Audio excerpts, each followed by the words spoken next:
Hey guys, Rexasaur here and welcome back to World of Tanks. Today I will be reviewing the AMX M4 45, the French Tier 7 heavy tank. This is a tank that I originally had about 3 months ago and then sold before I managed to get the top gun on it because I hadn't reached the turret and I was getting so annoyed that I sold it. But I've come back to it because the AMX 5100 is on sale until the 4th of April, so I want to get to it. And as you can see, I've got a lot of experience on it, and I got this loads of experience in 2 days because I've had this basically since Thursday or Friday. So I've been grinding this tank a lot, and I've been grinding it with Bidin, who has been derping it with his SU-152 using heat ammo only. But let's not get into that because this is a review for this tank. So let's start with stats, and then I'll go through the guns, and then I'll tell you my opinion, and then I'll show you 2 replays. So 1200 hit points. The weak point in this tank is that it has no hit points. This is the lowest hit points of all tier 7 heavies. And it's kind of the imbalance of this tank. It's incredibly maneuverable. I don't actually. That is a total lie. It's not incredibly maneuverable. It is maneuverable. I won't say it's incredibly maneuverable. It's definitely not maneuverable. It's definitely faster than all of the other tier 7 heavies, but it's not that maneuverable, but it's still the most maneuverable of all the heavies, so you could technically say it's incredibly maneuverable if you compare it to everyone else. However, this 35 speed limit is total, crap. It does go higher than that, and I have seen it go 45 downhill. Traverse speed on this is the hull, and on the turret it's pretty okay. It's not incredible, but it's pretty okay. As I said, it's the most maneuverable of all heavies. At tier 7, I think maybe the turret's a bit less, but the traverse is definitely, both of them together, is definitely the best. Hull armor, 90 on the front for the hull, 100 on the turret, and then 40 everywhere else except the 70 on the side, but look how flat it is. That is the major weak point. The combination of the crappy armor and the low hit points makes this tank really easily killed, especially from artillery, because look how big you are. You are massive. You are literally massive. I'm going to put you next to an E75. Barely any difference. It is exactly the same size as an E75, just a tiny bit lower. And this is the main weak point of the tank, is that it's huge, really maneuverable, so you get yourself into little positions because you're maneuverable, and then artillery hits you because you have no armor, so you take a full damage shot. Artillery is my biggest nemesis in this tank. Then, yeah. So let's just go through that, and I'll talk to you a bit more. View range 360. It's pretty good. 500 being the maximum. It's pretty good for a heavy. It's not incredible. Signal range, bloody obviously, it's tier 10 radio. Is going to be amazing. Now, before I go along, I don't have the top engine on this, and I won't be getting it. I might get it when I've got the 5100, because it's the same on the 5100, but it's the second engine. And I may get it, but it won't be until I get the top gun. Yeah, because I don't feel like I need it. It's maneuverable without the top engine, but the top engine is probably even more maneuverable, and would probably be incredibly maneuverable. So before we go on to what guns there are and what you should pick, this tank has incredible gun depression, but only from this 45-degree angle here. If you're aiming at the front, you depress from about this, not this, but about here. You have quite a bit of depression. It's at least 15 degrees depression. However, as soon as you get to about here on your line, then it starts going less, and you only get -3. Yeah, -3 depression. From -15 to -3. It's so annoying if you're like driving past, and then there's a tank that shows up over there, and you try and shoot it there while keeping your tank there. And maybe he's lower down for some reason, I don't know. Driving by on Severogorsk, maybe, I don't know. But yeah, that's really annoying. Also, the fact that it has depression means that you will be cresting ridges a lot, using this tank to pop over, look down, shoot. Now, you can't actually see, but kind of, I don't know. Like if you see this, like, I mean, look, This tank was looking down on me. What can I see? The whole of the top of this. Like, look, you can. This turret is so annoying. The fact that it's not armored, only 100, everything can go through you. Everything will aim at this top plate here. That is like so weak and so like slanted towards you. So if you ever try and get it, it's just going to hit so much stuff. Also, these bits here are 100. That is the 100 right there. This bulbous bit is the 100. The mantlet is the only place you will ever bounce on the M445. And that's really, really annoying. But it happens. I do bounce often with this tank. It is said the mantlet soaks up a lot of fire. I've never ever broken anything. Nothing has ever fully been damaged. I have lost my AMRAC. AMRAC is situated here, and the same on the other side here. The engine has never been set alight, even though it's there. I've been hit by artillery there. It's never been set alight. Fuel tanks are also here on the sides and the rear. Yeah, apart from that, the only thing that always seems to happen is killing the driver because of the driver's hatch here. Yeah, I think it's there, it might be there, it doesn't matter, but these two are weak points in inverted commas because you only got 90 hull, so they can go right through anyway. It is slanted to a limit, but it's not very well slanted. I mean, you're going against tier 7 tanks with 175, 198, or other ones of these with 212. Anyway, let's go for the guns. There are two guns that you could pick for this tank. You have the 90mm, which I'm using, and the 105.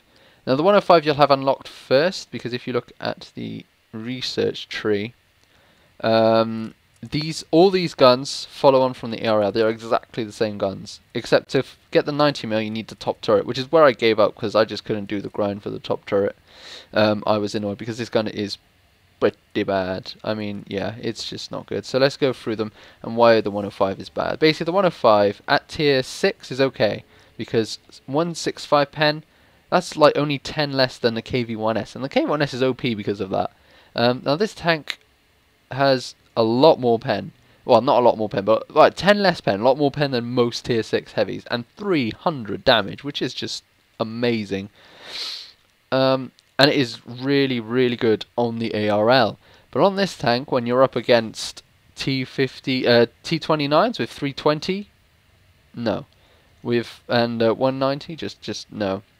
Up against the Tiger, who has 240 but 203, just no. You can't go up against that, especially with a rate of fire of only 6.25.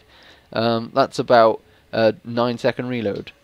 It's just not enough. It's just not good. Plus, you have a really, really crappy accuracy, and the aiming time is mediocre.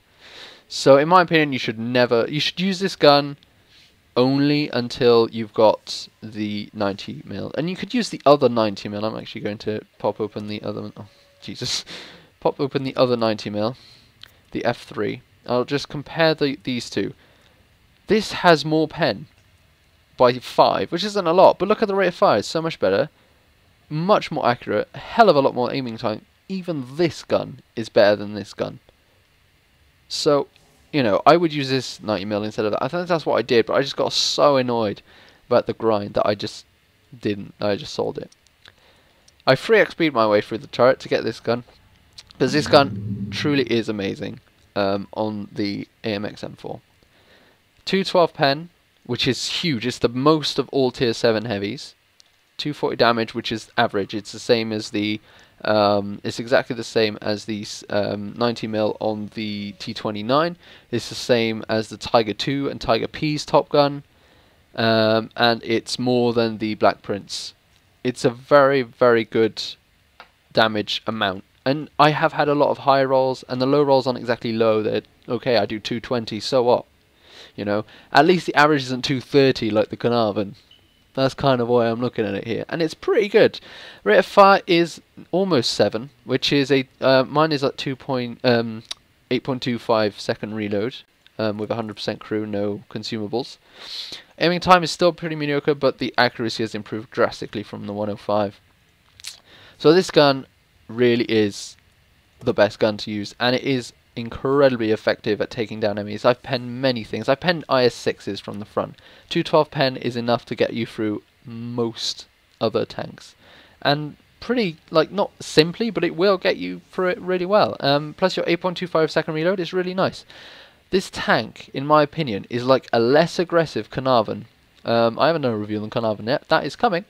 It will be next week. But basically, you're aggressive, but you have to not be as aggressive with Carnarvon. Carnarvon can bounce a lot of stuff with his turret. This can't. But they have the same sort of depression. I think this has a bit more depression. And the gun is slightly weaker because the Carnarvon fires faster with better pen, a bit less damage for some reason, but with better aiming time. But it's a tier higher. So yeah, that's my opinion of the M445. Now I'm going to show you 2 replays, which I had yesterday because all my replays happened in the last 3 days. So thanks for watching this part, and now we'll go on to some replays. Okay guys, here we are in the first replay. We are top tier, me and Bidin with his derp gun. We've been through this before, using heat. And this was the first game that I started calling shots for him. I started doing, you should use heat on that guy, and stuff like that. This is an exceptional show of teamwork, and how this tank works as a support tank like the Carnarvon does. That is pretty loud. I'm hoping it won't be too loud, but hey, it'll do for now. So yeah, top tier, this tank, well, I don't know, yesterday we saw a lot of top tier, to be honest. Not much I can say about that. Oh, if you read the chat, I called someone a C word. It was funny. Actually, it's written right there. I'm not going to beep it out. You can read, then you can read. But yeah, this tank is... Look at that maneuverability. My top speed is 35. I'm going 40. Wargaming, you suck 42. You know, it does go much faster than 35. Pretty ridiculous. And there's that 45. There we go. There's 45. But yeah, so we're gonna go straight. Well, we're gonna go left. We picked to go left because stuff. I did shoot. He used HE that time. I did shoot first, a second after the Ichiri. That wasn't a 400 damage roll. That just no. That would have been awesome, but no. So I tell Binin to load heat for the comet because lol. And what's gonna happen here is I'm going to be doing some shots on the target so that they lose health, so that Binin can shoot them. So there's a Cheeto. I think it's a Chi-Ri, but it's not. It's a Cheeto. I take a snapshot down at them to try and track the comet. It bounces because I only hit the thing, and I've already reloaded because it reload. There's also Stug, and Binin doesn't shoot him because he's loaded heat, so it's like, oh, okay. But I hit the Stug, and then the Chi-Ri kills him. Chi-Ri worked that corner with us really well, like picked the completely right targets to shoot at. There's the Cheeto, I shoot him, Binin goes for the comet, only does 6, but the Chi-Ri finishes him off because the Chi-Ri, absolute legend of a player. But as you can see, I'm bouncing some stuff, and then I'm not. It's kind of like I could bounce, but I'm not going to, that kind of stuff. And I end the Cheeto's life. And we move on. There's a T150 and a KV1S. Ask Binin if he wants to push. I'm just going to move him forward. Binin's going to go for the T150 because, you know, that was well worth it. And I'm going to go for the KV1S and kill him. So we're going to keep moving up. It's pretty funny. Artillery totally misses. Chi-Ri moves up. So yeah, this tank, as you can see, is maneuverable enough. I mean, it's fast on the straight. I don't have the top engine, remember? I've only got the 750 horsepower one, not the 850. On 850, I'm sure this tank is even more maneuverable, and will probably be more maneuverable than, or as maneuverable as like a Comet or a Cromwell. Obviously, there's the comparison. Probably not as maneuverable as the Comet, but definitely able to do that kind of speeds and turning, because I've only got the middle engine.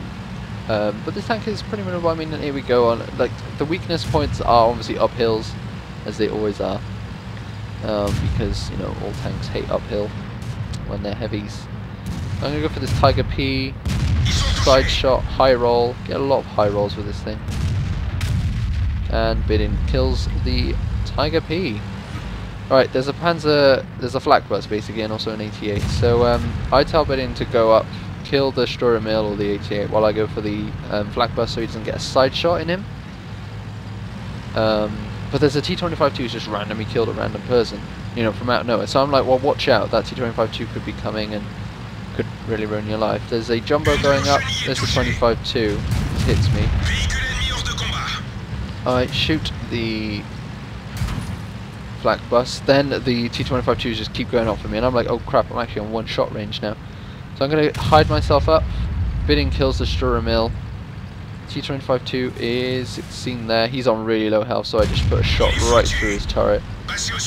Because I can actually go through right through the turret with this tank, because 212 pen is really good. So most of the enemies are now in the A1 sector, not in exactly at A1, but they're in that area of the corner of the map. So me and Bedin are going to keep going forward. As you can see, we've racked up 4 kills each. This is top tier, obviously, so you know, take it with a pinch of salt. You're not going to do this every game. And then here's the artillery. That can really ruin my day. And I take a shot, and you know, goes low, whilst Bedin goes high. So yeah, it's not going so well. But I don't particularly want to move up, because if the 88 is there or the Hellcat, you can really do me over. The 88 or the Hellcat cannot one-shot me. I think the Hellcat can actually, because it's got 240 average. But the Hellcat's at a 9 or A8, I should say, with a VK, and we're like, well, I should probably go back to base. There's the 88, so they're all there, with RT being with them. I'm going to go up with the Jumbo. Jumbo's going to take a few shots at him, entice him down. He's probably going to take a few shots though, as you can see. So I'm going to trap the 88, allowing the Jumbo to take a few shots into him. Bedin's going to come back. I'm going to try and get a shot into his cupola. He did a blind shot. Well, not a shot. He shot at me and he missed, basically. He's going to try and ram the Jumbo. Does a lot of damage to him. I'm going to try and get some side shots, but it's not really working. Bedin tells me to move back because he's going to have a shot on him. And he totally bluffs it. So I'm going to get the kill from him. But the Hellcat kills the 30D, which is really annoying. But the fact that the Chi-Ri went and capped, he just won the game for us, because the Hellcat's on his own, the Chi-Ri's on his own, and the Chi-Ri's been capping for ages now. He won us the game. He got his invader, which isn't, you know, the best thing, but the Chi-Ri just saved the game from us, because we would have just lost so bad. So I'm nearing a Top Gun now. Oh, little lag spike, I do apologise. And yeah, he just won us the game basically, and that T-34-85 just totally died against RT, which was hilarious. But yeah, so there's the AMX. I don't even know if Bedin gets to kill him, I don't think so. No, there's the end of the game. So now let's look at the results screen. So here we are on the results screen. So we got ourselves a lovely cozy profit, as well as a BIA, over 100,000 K, 100,000 K. Credits, that's exactly how much we got, and 1,684 XP, which is a lot. If we look at the general premise of the teams, did 1,996 damage, which is pretty awesome, as well as 936 base XP, which is quite a lot. Not a huge amount, but still quite a lot. And as you can see, we've received quite a lot of damage, not really done a lot of detecting damage because, you know, whatever. But yeah, did quite a lot, and it wasn't even a double, so woo. So now it's gone to the next replay. Okay, so we've had a game at top tier, so let's see what it's like at bottom tier with tier 9s. Not a lot of tier 9s, I will admit, but still tier 9s. And there is artillery, which is my big nemesis, as usual. So, Windstorm, sorry, one of my favourite maps of all time. Absolutely adore this map. So yeah, so me and Bedin going to go into the city. This is the first game that Bedin was using heat, because I don't know why. But yeah, no, it was this game. I don't know. Shows a. I don't know how to explain. You just watch the replay, guys. Honestly. Yeah, right there. I was just looking to see how the river went steep, because I realised, wait, you can go through the river at our cap, but it's really deep in the town. So does it like suddenly drop or something? But it doesn't. It just gradually drops. Anyway, apart from that. So I'm going to go there with a Tiger 2. Is that a Tiger 2 or an E75? Yeah, Tiger 2, Centurion. Centurion 7.1 and an M3. For some reason, the second replay I always do, the tank names and tank icons just completely screw up. But yeah, so we're going to have to live with that. So Tiger 2 is going to pop around, and so am I. I'm just literally not going to go the whole way though. And there is an AMX, which I put a shot in and a high damage roll into the MX 120. Who is not happy, that's for sure. That's faux show. But we're not going to move too far. I don't want to block this Tiger 2. That is a Panther, I think, yeah. So I kind of don't want to block him. I'm kind of in the way. Bean does his first ever heat shell on him, and he's like happy, like no other. I put a shot through the thing, and because of the 212 pen, you can put shots through the front plate of Panthers, which is awesome. Tiger 2 goes in front. I rage a little bit. Whoa, and then out of nowhere comes a AT-15. Tiger 2 finishes off the dude. I'm going to put a shot through the AT-15. Now, there's an M445 over there, but the gun is not accurate. I won't say it is, but it does have a tendency to go exactly where you aim it at. I have had so many shots at AT-15s in this thing, or AT-15s, and I've always managed to hit that. Look, I always manage to hit exactly where I aim, and I don't know if that's a soft characteristic, a thing that isn't in the traits of the gun that you see. But it seems to be incredibly, you know, it happens a lot. Like, it always seems to go exactly where you aim it. And I don't know if that's the gun itself, or if it's just fluke or RNG. But he's getting tracked by a T-25 too, so I show him off. Shoot him. Shoot! Naughty. And then Bidin's like, yeah, cheers, he's going to go forward. And we're going to flank around and hit some tier 9s in the rear. As you can see, an E-25 managed to get himself across for some reason. There is a tank over there, can't see him, going to move up. So we're flanking around, getting rear shots on these guys. There is an AMX 120, put a shot into him, not enough to kill him. I think he's still got like, yeah, he's got 125,000, there's no way I could one-shot him. But he's running away now, and I finish him off, having killed the 120, and he falls into the water, and it's just like, what the hell. So now there's a 1375 and a 1390 up there. I put a shot into the 1375. Bidin really wants the 1390. But yeah, we've also got a 1390 on our right next to us. I put a shot through the car, make sure that Bidin could get a shot on him if he ever wants to. But there are tanks over there. There's a Borsig, and Bidin wants to put a shot through him. He's like, someone spot that Borsig. And I'm trying to get shots, but because my gun is so long, it gets in his way, and I didn't realise that. But yeah, the Borsig gets fucked over by the artillery. So yeah, there is one problem with the fact that the gun does get in the way of TDs. Wow, it's so big that it gets in the way. Kill an IS-2 on the move, and I get stuck on a Panther.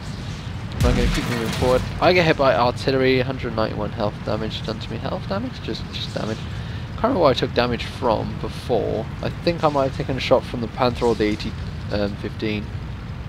I can't remember. There's still a T-25 2 behind us. Bidin just spot that, and I just like select that. It's pretty weird.